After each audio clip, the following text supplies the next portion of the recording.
Over the past year, a lot of us have been getting out and about locally, finding new favourite pathways and scenic spots in Rhondda and Taff.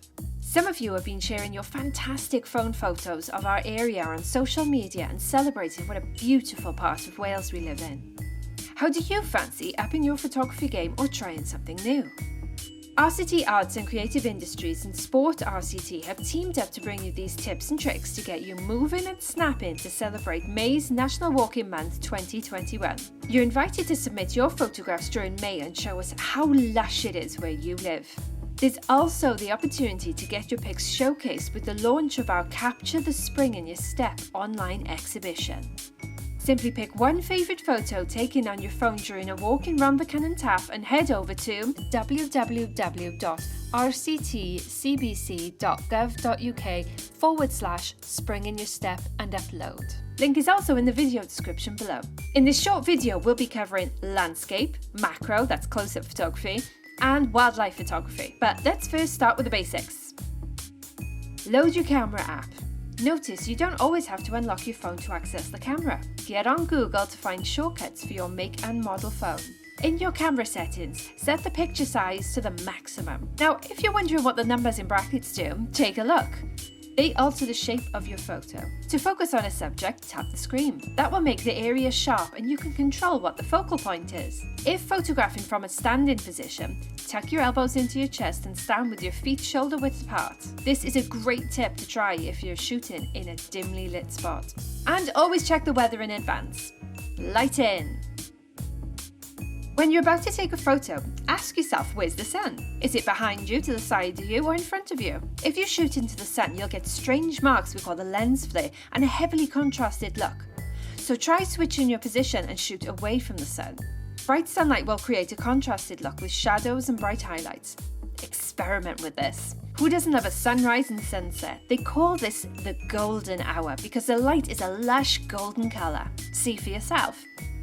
This is the time to break the rule and shoot into the sun. Enhance the colours quickly by loading your camera settings and change the white balance setting. We recommend the cloudy and daylight options to bring out the yellow tones. The incandescent and fluorescent settings are great for enhancing blue tones. Got your sunnies on you? Hold them over your camera and see what effect it has. Sometimes you may find that your pics come out like this. Either go into your camera settings and increase the exposure to brighten the picture, or point your phone camera downwards, click to focus at an object at equal distance away and then quickly lift the phone back up and snap. If you can't see the sun, cloud cover will diffuse and evenly spread the light so you get a less contrasted look. It'll also create a different mood. Weather. This also dramatically alters the mood of your photos. Sunny shots can make you feel warm and energized, but fog transforms a normal scene into super moody and mystical. A favourite is the stunning dragon's breath rolling over our famous hills and best shot from high up on a mountaintop. Try to capture forest treetops or tall structures that poke out from the fog to create an idea of scale and contrast. But you've got to get up early to capture this one or it's easily missed. You may well find that your pictures are a bit dark. Your camera phone sees all the white fog and thinks it's too bright, so automatically makes it darker to compensate. Again, pop your exposure value up a notch. Struggling to focus? Touch the screen to focus on something darker that pokes through the fog like a tree or hilltop. Landscape photography.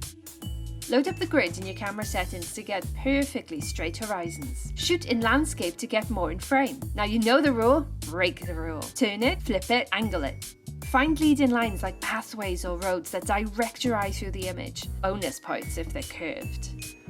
Try out the rule of thirds, which dictates that objects of interest look best when placed on one of these lines that separate the image into thirds. Look for points of interest. Scenic views, got plenty of those. A nice pathway, an eerie tree, rivers or traditional terraced houses. Depending on your phone, you can set a voice-activated control or use the volume button to take your photo so you aren't touching the screen. This avoids camera shake and blurred images. Macro, close-up photography. From abstract shapes to pretty patterns in nature, getting close up gives us a chance to take a break and be mindful in that moment. Some new phones have a macro mode set in. If yours does, turn it on. Look for repeated patterns, bold colours and interesting shapes. Now, when photographing something small, the temptation is to zoom in or crop, but unfortunately you lose quality. So try moving closer to the subject. Think angles.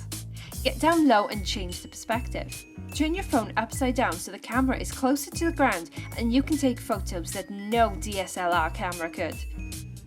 You can snap toadstools, careful not to touch or ingest, pebbles, leaves, feathers, flowers, water droplets, the list is endless. If it's a bit dark or your photos are coming out blurry, you may need more light. You can turn the camera flash on, but it looks way better if you use a torch or have a spare phone with a torchlight app to illuminate the subject. This is the preferred method to brighten your subject, as you can move the light around, create different shadowy effects and highlight it away from a cluttered or boring background. Wildlife photography. This is for people who like a challenge. First tip is don't disturb the wildlife or draw attention to yourself. Keep still, get as close as you can, sit tight and turn off the camera noise and camera flash. It's more of a case of luck sometimes, being in the right place at the right time. Think back.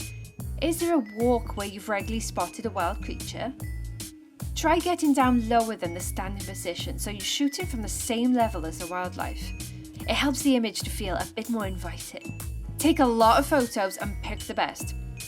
Chances are some will be blurry if the wildlife is on the move, so the more you take, the better chance that you'll capture one shot that works. Some phone cameras will have a burst mode where a lot of photographs are taken rapidly. Try it. Keep your camera steady. Remember to rest your elbows on your chest. They'll get tired if you're waiting to get the right shot.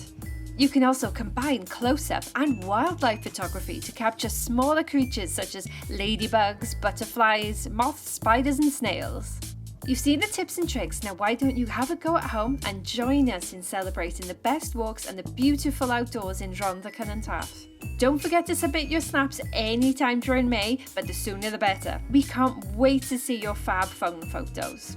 If you have a nifty tip or phone photography trick you'd like to share with us, you can do so on the website. Please remember to check current restrictions regarding exercise and travel, get creative and keep safe.